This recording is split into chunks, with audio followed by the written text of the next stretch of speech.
भारत चीन सीमेवर छत्रपती शिवाजी महाराजांचा अश्वारूढ पुतळा उभारण्यात आला असून नुकतंच या पुतळ्याचं अनावरण करण्यात आलंय।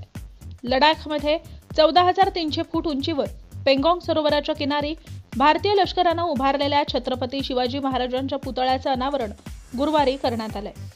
चीनलगत असलेल्या सीमेवर प्रत्यक्ष नियंत्रण रेषेजवळ हा पुतळा उभारण्यात आलाय।